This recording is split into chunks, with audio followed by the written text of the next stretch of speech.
The encounter. The autumn sky held a hint of winter's bite, a reminder that the season was on the cusp of changing. As Michael Williams strolled home, he tugged his jacket closer against the breeze. He was a regular guy by every standard. An accountant, well-spoken and respected in his community, known for his gentle demeanor and friendly smile. Tonight, after a long day, he looked forward to a quiet evening and the solace of his own space. A small bag of groceries hung from his arm, his mind focused on nothing more than dinner plans and catching up on his favorite show. He had only a few blocks to go when he spotted the flashing lights up ahead. Two officers standing beside their patrol car, chatting casually by the curb. Michael instinctively glanced away, hoping to pass unnoticed, knowing that staying invisible often saved people like him from unwanted attention. It wasn't fear that motivated him. He was familiar enough with law and had done nothing wrong. But he understood that anything could go wrong in an instant. "Hey you," called the voice. Michael froze, the shout cutting through the evening air. He turned slightly, meeting the gaze of one officer, a tall man with a hard expression. The second officer, shorter but equally stern, had his arms crossed, observing Michael closely. "Is there a problem, officer?" Michael asked, keeping his tone polite. "ID," the tall officer said simply, holding out his hand. His gaze never wavered, eyes sharp as he assessed Michael. Michael felt his heart pick up speed, though he kept his face calm. "I'm just heading home, sir," he replied. "Is there a reason you're asking for my ID?" The officer's expression tightened. "It wasn't a question," he said, his voice low and forceful. Michael knew he had rights. He didn't have to show his ID without cause. But he also knew that standing his ground could escalate things. Reluctantly, he reached into his pocket, pulling out his wallet and handing over his ID. His fingers shook slightly, a reaction he tried to control. The officer took the ID without breaking eye contact, scrutinizing it before passing it to his partner, who glanced at it before looking back at Michael, his brows drawing together. "What are you doing out here this time of night?" the taller officer asked. "Just picking up some groceries on my way home from work," Michael replied. "I live just a few blocks from here." "Yeah. And what's in the bag?" the shorter officer asked, gesturing at the groceries. Michael hesitated, confused. "Just some food," he replied. "I don't understand why this is necessary." The officer's expression turned suspicious. "Let us be the judge of what's necessary," he said coldly. "Mind if we take a look inside?" Michael took a breath, realizing they weren't giving him a choice. He held out the bag, and they rummaged through it, pulling out bread, milk, and a container of leftovers. "Nothing illegal here," Michael said, attempting a small smile. But the officers' faces remained hard, their postures tense.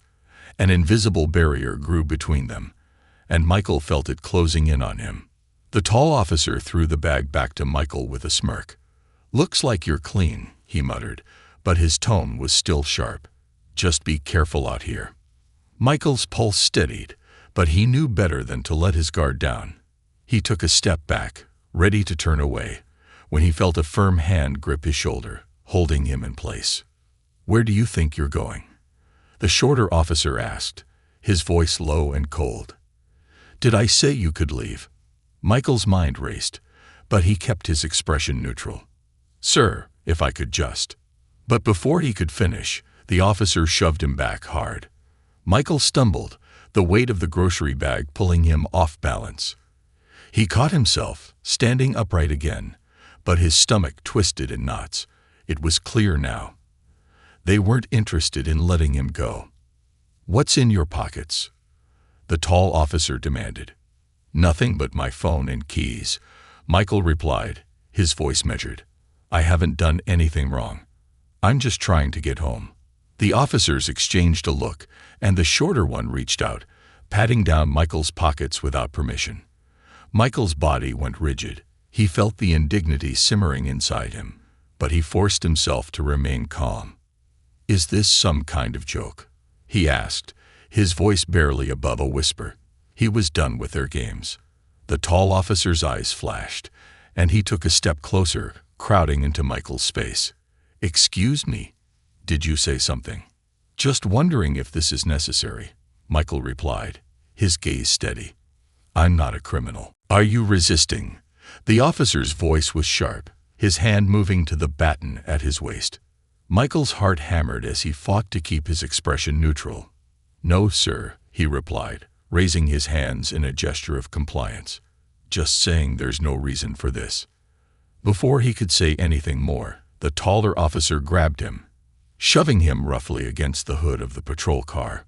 Michael's face pressed against the cold metal, his arms yanked painfully behind him. He felt his dignity crumble under the officer's hands, the weight of his helplessness bearing down on him. Panic surged in his chest, but he forced himself to stay calm, to remember he hadn't done anything wrong. "Stop resisting," one officer barked, though Michael was motionless. He felt the cold, unyielding steel of handcuffs snap around his wrists, binding him with a finality that turned his world upside down. His shoulders ached, the bruising grip of the officers making him wince, but he bit down on his reaction, knowing any hint of resistance could lead to even harsher treatment.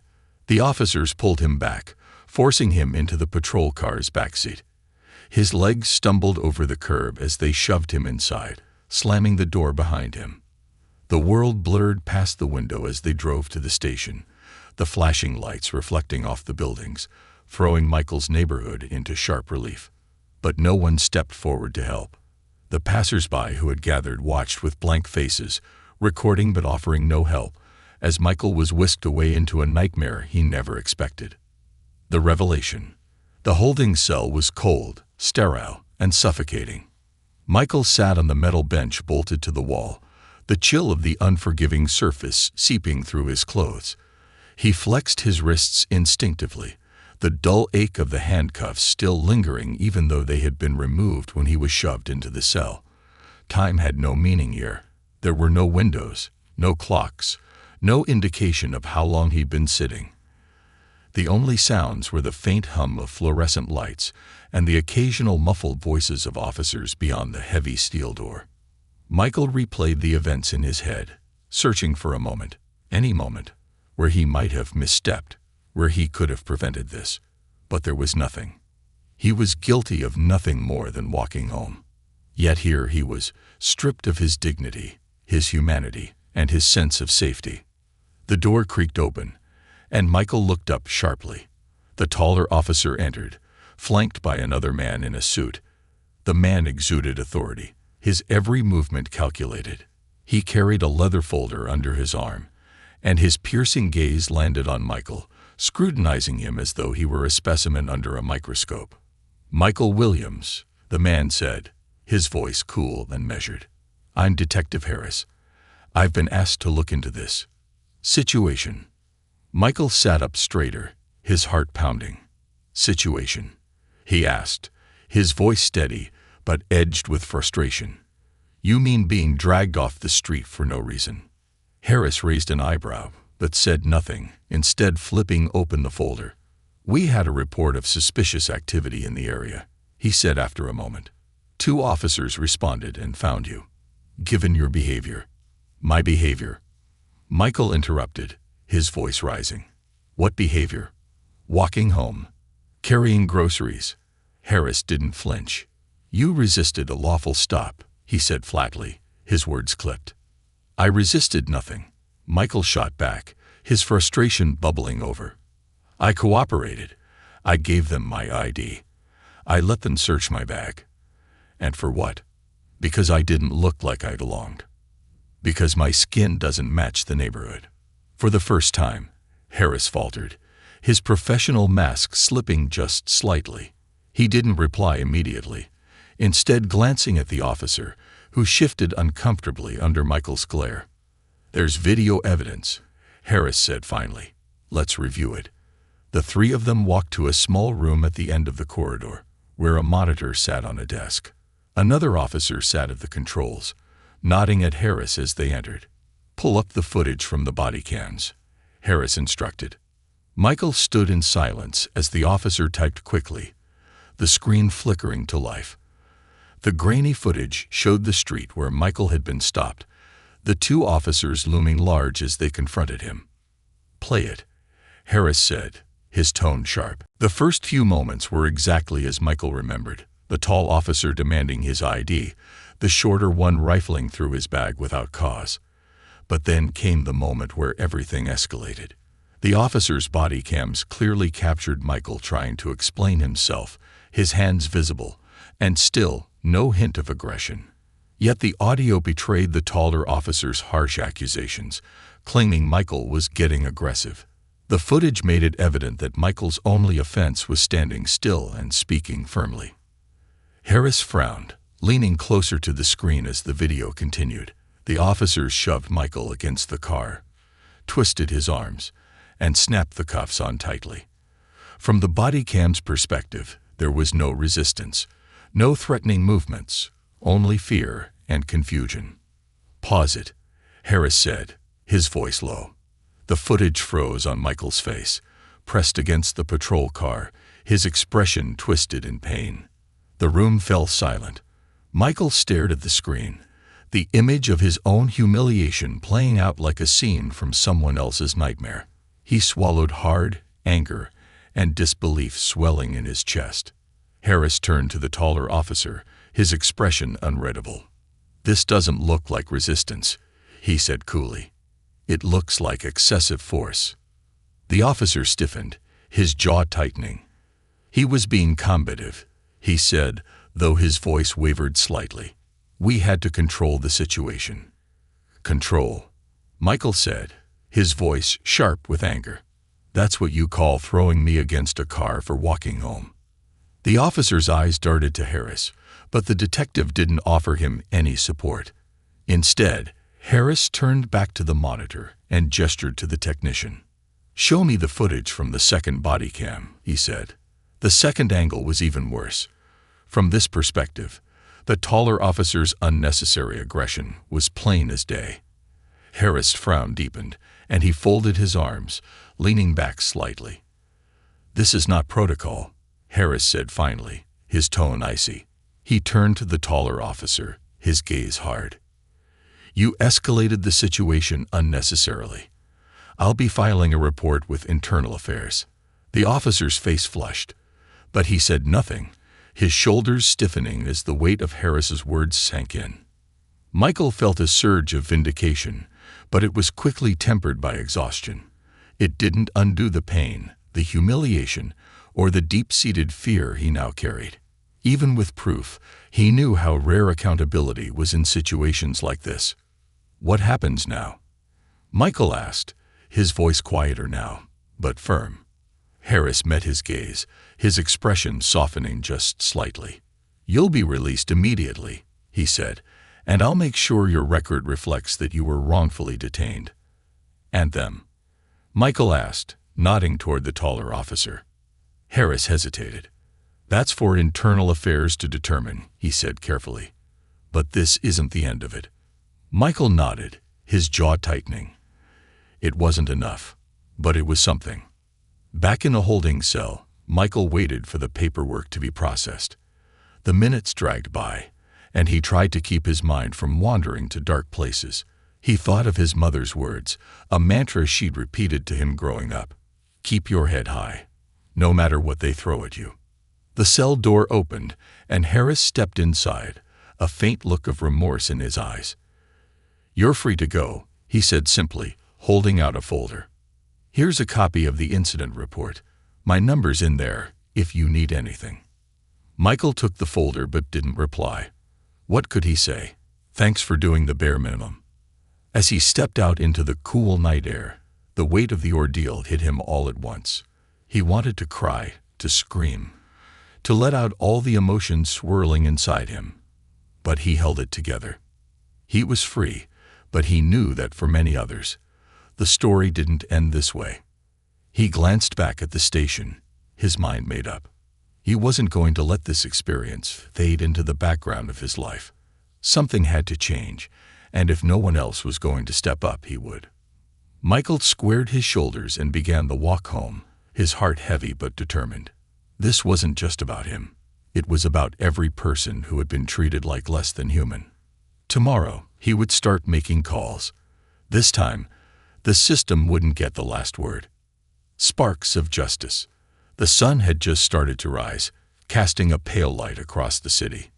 Michael sat at his small kitchen table, the folder Detective Harris had handed him the night before resting in front of him.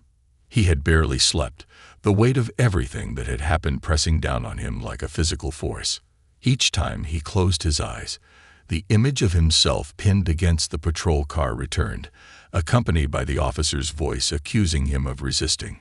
He had replayed the moment over and over in his mind, every detail vivid, every emotion raw. But now, as he stared at the paperwork, a new feeling began to take root: resolve.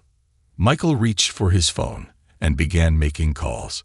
First to his boss, explaining the situation and requesting a few days off to deal with personal matters. His boss, a pragmatic man, granted him the time without hesitation. Next, Michael called a friend, Angela Torres, a civil rights attorney.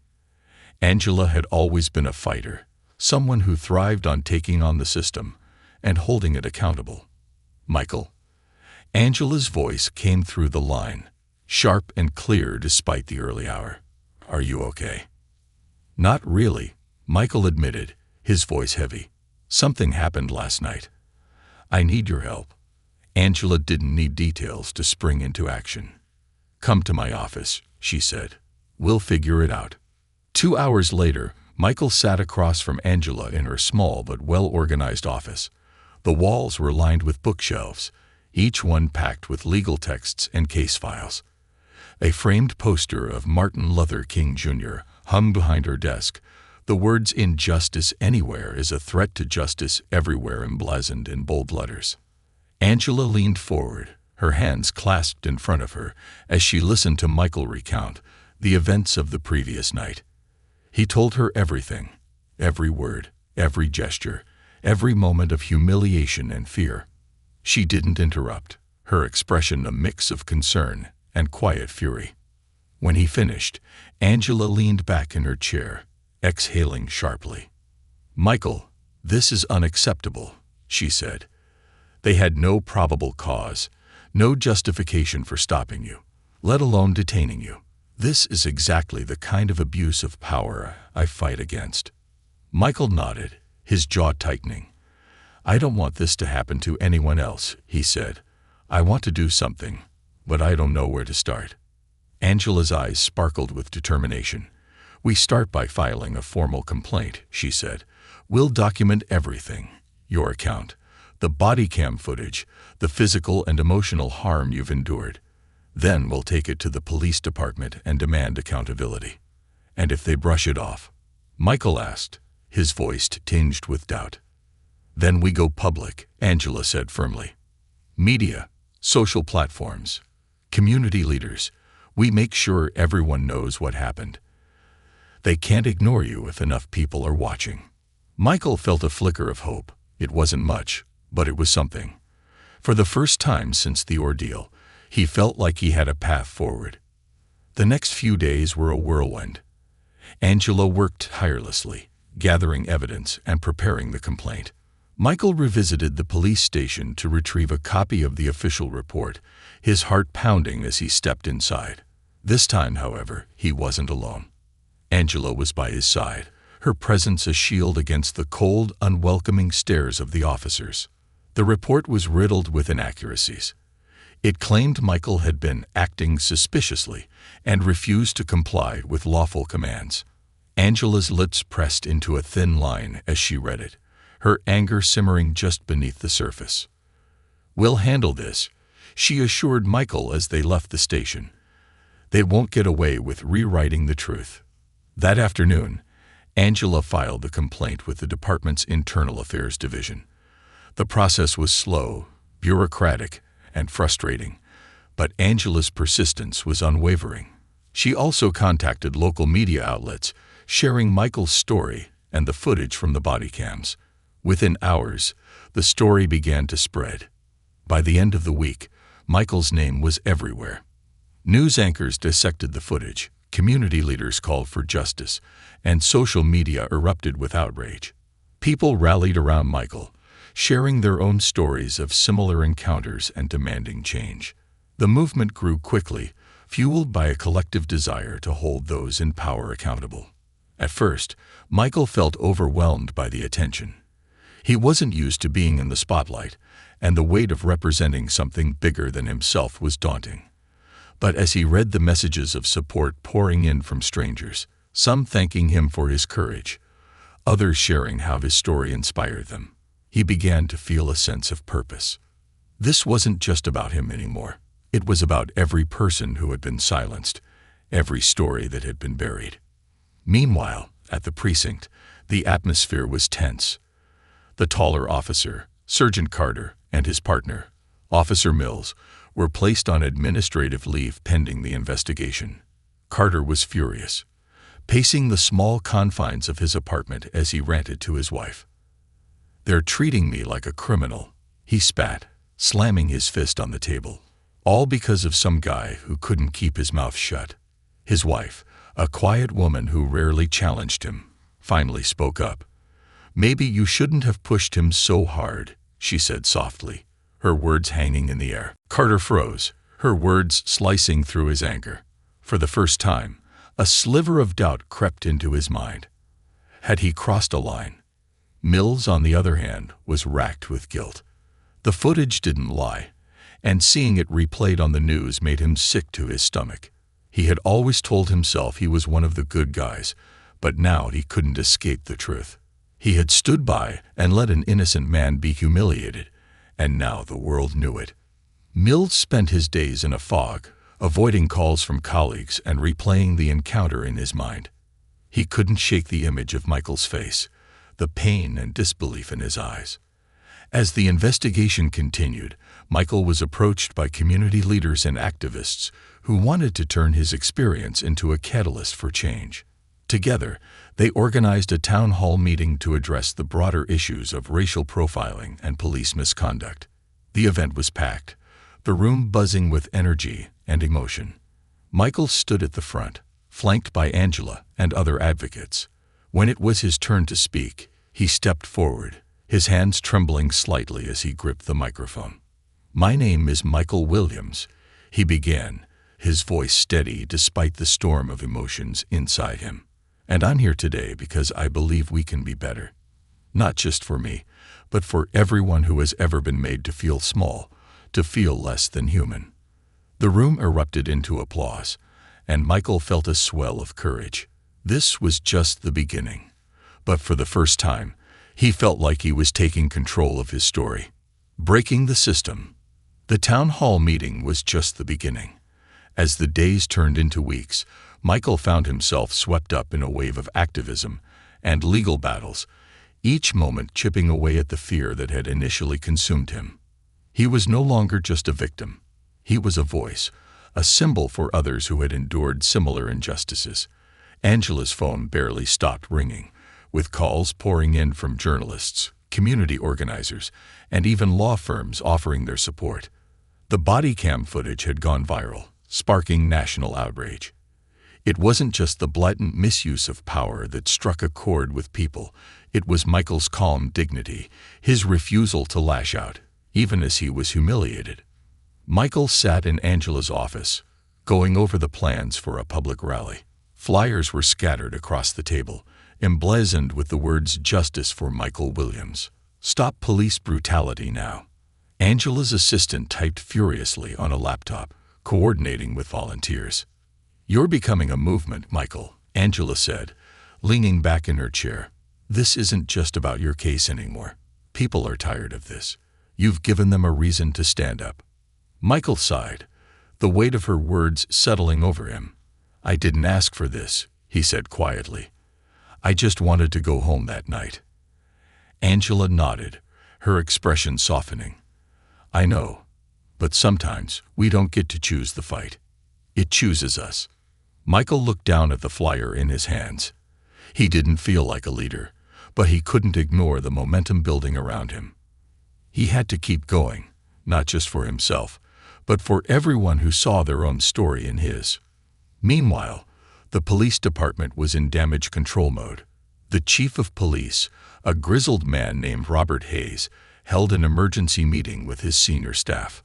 The department was under fire, with protests outside the precinct and calls for reform flooding their office lines. "This is a public relations nightmare," Hayes growled, slamming a newspaper onto the table. The headline read, "Unarmed Black Man Assaulted by Police. Body cam footage sparks outrage. We need to get ahead of this before it takes us all down." One of the senior officers, Captain Martha Nguyen, spoke up. "We've suspended Carter and Mills," she said. "Internal Affairs is handling the investigation, but the public isn't going to be satisfied with that. They want accountability." Hayes scowled. "What do they want us to do? Fire them? Throw them to the wolves?" Nguyen's jaw tightened. "Maybe we should. They broke protocol. And now we're all paying for it. We can't keep protecting bad cops." Her words hung in the air, a challenge to the unspoken code that had long shielded officers from consequences. Hayes didn't respond, but his silence was telling. Across town, Officer Mills sat alone in his small apartment, watching the news coverage of the protests. The footage of the encounter played on repeat, Michael's voice clear and steady as he insisted on his innocence. Mills felt a knot in his stomach tighten with each replay. He had always thought of himself as one of the good guys, someone who joined the force to make a difference. But now he couldn't deny what he had done, or what he had allowed to happen. He hadn't stopped Carter when he crossed the line. He had stood by and let it happen. For the first time in years, Mills felt ashamed to wear the badge. The day of the rally arrived, and the city's central square was packed with people. The crowd was diverse, young and old, black and white, all united in their demand for justice. Handwritten signs bobbed above the sea of heads, bearing messages like "Stop Police Violence" and "Accountability Now." Michael stood backstage, the hum of the crowd vibrating through his chest.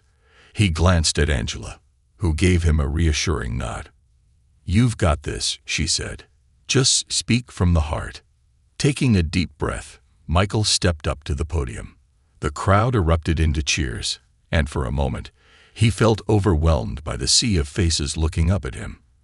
But then he remembered why he was there, why they were all there. "My name is Michael Williams," he began, his voice steady but firm. "And like many of you, I've experienced the pain of being treated as less than human. I've felt the weight of a system that sees people like me as threats instead of neighbors, coworkers, and friends." The crowd fell silent, hanging on his every word. "I've heard people say I should be grateful. Grateful that I'm alive. Grateful that my story is being heard. But let me tell you something. Surviving injustice isn't enough. We deserve to live without fear. We deserve to walk down the street without wondering if we'll make it home." A ripple of applause spread through the crowd, growing louder as Michael continued. "This fight isn't just about me. It's about all of us. It's about changing a system that has failed too many for too long. And we won't stop until we see real accountability, real reform, and real change." The crowd erupted into cheers, their voices echoing through the square. Michael felt a surge of energy, his doubts and fears melting away in the face of their support. For the first time since that night, he felt like he was in control of his story. Back at the precinct, Hayes watched the rally on a muted TV, his face unreadable. Nguyen stood in the doorway, her arms crossed. "They're not going away," she said. "The longer we wait, the worse it'll get." Hayes sighed, rubbing his temples. "What do you suggest?" "Transparency," Nguyen said firmly. "Release the results of the investigation. Hold Carter and Mills accountable. Show the public we're serious about reform." Hayes nodded slowly. "Fine. Draft a statement. Let's see if we can salvage what's left of this department's reputation." As the weeks went on, the tide began to turn. Carter was formally charged with misconduct and excessive use of force, his name plastered across headlines. Mills, racked with guilt, resigned from the force and issued a public apology. though it did little to stem the anger directed at him. Michael, meanwhile, became a fixture in the movement for justice. He spoke at schools, churches, and community events, sharing his story and calling for change. He worked with Angela to push for new policies, including mandatory body cam reviews and de-escalation training for officers. The road ahead was long, and Michael knew there were no guarantees. But for the first time, he felt like he was making a difference, not just for himself, but for everyone who had ever been silenced. Transformation through adversity. The rally had been a turning point, not just for Michael, but for the city as a whole. The energy in the air was palpable, a collective realization that they were no longer willing to tolerate a system that perpetuated injustice. For Michael, the weeks following the rally were a whirlwind of meetings, speeches, and interviews. He had become a reluctant but determined figurehead for change, and his days were consumed by the fight for justice. Yet at night, when the city quieted and he was alone in his small apartment, the weight of everything settled over him like a heavy blanket. The exhaustion wasn't just physical, it was emotional, spiritual. He had never imagined himself in this position, and the pressure to be a voice for so many often felt overwhelming. One night, as he sifted through emails from supporters and advocates, a message from an unfamiliar sender caught his attention. The subject line read, "I need to talk about that night." Michael's brow furrowed as he clicked the message. It was from Officer Mills. The letter.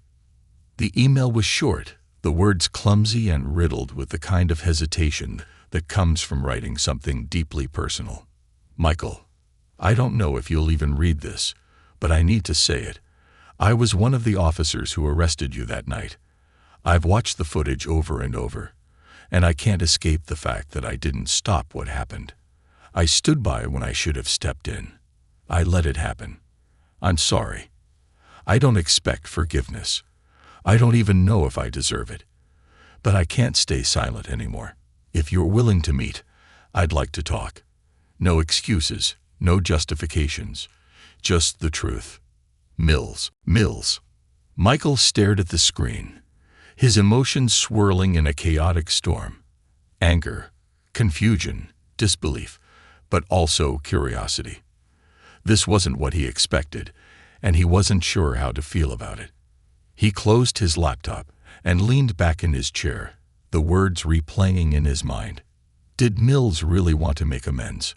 Or was this some kind of ploy to absolve himself? After a restless night, Michael made his decision. He would meet Mills, but on his terms. The meeting. They agreed to meet at a neutral location, a small cafe on the outskirts of town. Michael arrived early, choosing a table in the corner where he could watch the door. He felt a mixture of anticipation and dread, his mind cycling through every possible scenario. When Mills walked in, Michael was struck by how different he looked. Gone was the crisp uniform, replaced by a simple shirt and jeans. His shoulders were hunched, his face drawn and tired. He spotted Michael and approached the table slowly, as though every step required effort. "Michael," Mills said, his voice hesitant. Michael nodded, gesturing for him to sit. They sat in silence for a moment, the weight of the situation hanging heavily between them. Finally, Michael spoke. "You have something to say," he said, his tone even. "Say it." Mills exhaled, his hands clasped tightly on the table. "I don't know where to start," he admitted. "I've been a cop for 10 years. I joined because I wanted to help people, to make a difference. But somewhere along the way, I lost sight of that. I got used to the way things are, the culture, the unspoken rules. And that night, I let it happen. I let Carter escalate. I didn't stop him. And I didn't stop myself." Michael studied Mills, searching for signs of insincerity but finding none. "Why now?" he asked. "Why do you care now, after the damage has been done?" Mills looked down at his hands. "Because I saw your face," he said quietly. "In the moment, I justified it. I told myself we were doing our job. But when I saw the footage, when I saw how terrified you were, it hit me. I wasn't protecting anyone. I was part of the problem. Michael's jaw tightened. And what do you want from me? Forgiveness. Closure. No, Mills said quickly. I don't expect that. I want to help. I know I can't undo what I did, but I can try to make it right. If there's anything I can do, testify. Speak out, anything. Just tell me. Michael leaned back, his mind racing. He had spent so long fighting against the system, against people like Mills. Could he really trust him? Could Mills actually help, or would he only cause more harm? You're serious about this? Michael asked, his voice cautious. Yes, Mills said without hesitation. I'm done staying silent. Turning the tables. Angela was skeptical when Michael told her about the meeting. Are you sure this isn't just him trying to save his own skin? She asked. I don't know, Michael admitted. But if he's willing to help, we can use it. His testimony could strengthen our case. Angela sighed, leaning back in her chair. All right, she said, but we tread carefully. If Mills is serious, we'll need to vet everything he says. Over the next week, Mills worked closely with Angela, providing detailed accounts of the precinct's internal culture. He described how officers were often encouraged to establish dominance in encounters, especially with black and brown individuals. He revealed instances where complaints were buried, evidence tampered with, and bad behavior ignored. His testimony was damning, and Angela wasted no time incorporating it into their case. Together, they prepared a formal request for a federal investigation into the department. The request was backed by community leaders, civil rights organizations, and even a few former officers who had come forward in solidarity. The tipping point. The investigation made headlines, adding fuel to the growing movement. Protests swelled, with thousands marching through the city demanding accountability. Michael stood at the forefront, his voice amplified by the collective energy of the crowd.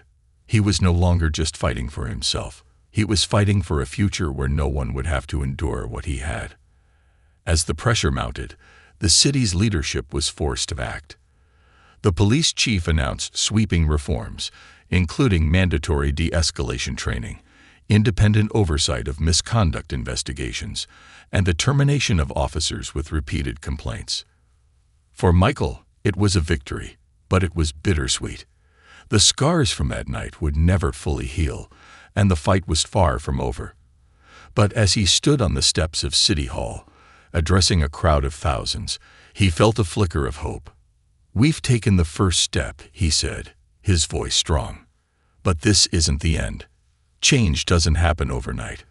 It takes all of us, working together, refusing to accept anything less than justice.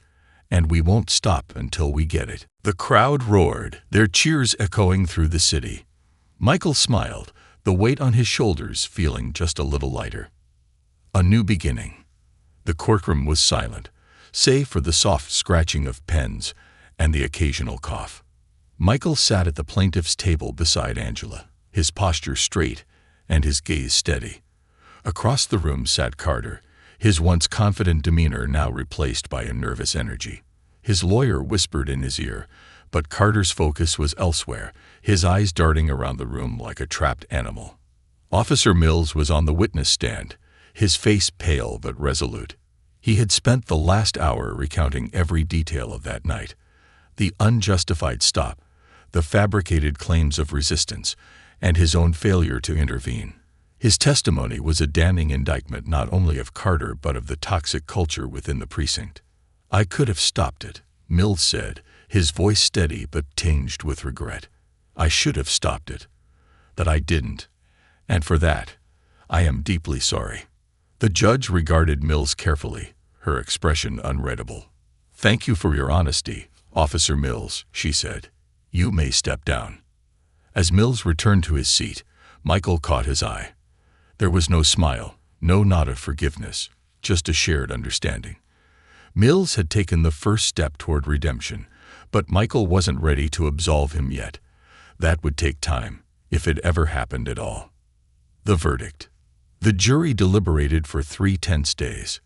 During that time, Michael continued his work, meeting with community leaders and speaking at rallies. The movement had grown far beyond his personal case, with activists across the country calling for comprehensive police reform. When the verdict was finally announced, the courtroom was packed. Michael sat with Angela, his hands clasped tightly in his lap. The judge's voice cut through the tension like a knife. In the matter of excessive force and misconduct against Sergeant Carter, the jury finds the defendant guilty. A collective gasp rippled through the room, followed by murmurs of relief and satisfaction. Michael closed his eyes, exhaling deeply. Justice, at least in part, had been served. Carter was sentenced to 5 years in prison, a rare consequence for an officer in such cases. For Michael, it was a small but significant victory, a sign that the system, while deeply flawed, could be challenged and changed. Healing the wounds. In the weeks following the trial, Michael found himself navigating a complex web of emotions. The victory was bittersweet. While Carter's conviction was a step forward, it didn't erase the trauma of that night or the systemic issues that allowed it to happen. Angela encouraged him to take a break, to focus on healing. "You've done more than anyone could have asked," she said, "but you can't pour from an empty cup, Michael. Take time for yourself." Reluctantly, Michael agreed. He spent a week visiting his mother, who still lived in the small town where he had grown up. Sitting on her porch, watching the sun dip below the horizon, he felt a peace he hadn't known in months. "I'm proud of you, baby," his mother said, her voice warm and steady. "But remember, you're not just fighting for the world. You've got to fight for your own peace too." Her words stayed with him, a gentle reminder that his worth wasn't tied solely to his activism. A shift in perspective. Meanwhile, Mills continued his journey toward redemption. He joined a community outreach program, working to bridge the gap between law enforcement and the neighborhoods they served. It was slow, uncomfortable work, but Mills embraced it with humility. One afternoon, he attended a town hall meeting where Michael was speaking. As he stood in the back of the crowded room, he listened intently to Michael's words. "We're not here to tear down," Michael said. "We're here to rebuild, to create a system that protects and serves everyone, not just a privileged few. And that starts with accountability." Mills felt a pang of guilt but also a glimmer of hope. He approached Michael after the meeting, his hands shoved deep in his pockets. "You were right," Mills said simply, "about everything. I'm trying to do better." Michael studied him for a moment, then nodded. "Keep trying," he said. "That's all any of us can do." The ripple effect. The impact of Michael's case extended far beyond the city. Police departments across the country began reevaluating their policies, implementing mandatory de-escalation training, and establishing independent oversight committees. Activists used Michael's story as a rallying cry, proof that change was possible. Michael himself became a sought-after speaker, traveling to universities, conferences, and community events. He used his platform to amplify the voices of others, ensuring that the movement wasn't just about him. But Michael also learned to set boundaries. He took Angela's advice to heart, carving out time for himself and his passions. He rediscovered his love for photography, often spending quiet mornings capturing the beauty of the world around him. It was his way of grounding himself, of remembering that life was more than the fight. A new chapter. 1 year after the incident, Michael stood in front of a newly unveiled mural in the heart of the city. The artwork depicted a diverse crowd holding signs, their faces filled with determination and hope. At the center was a figure walking forward, his head held high, a nod to Michael's journey. The crowd gathered for the unveiling erupted into applause, and Michael felt a swell of emotion. He had come so far from that night, so far from the fear and helplessness that had consumed him. He wasn't just a victim anymore. He was a survivor, a leader, and a catalyst for change. As the crowd dispersed, Angela approached, a rare smile on her face. "Not bad for an accountant," she said, nudging him playfully. Michael chuckled. Not bad at all. The mural stood as a testament to resilience, a reminder that even in the face of adversity, change was possible. And as Michael walked away, he felt a renewed sense of purpose. The fight wasn't over, but he was ready for whatever came next. Because now he knew his strength, and no one could take that from him.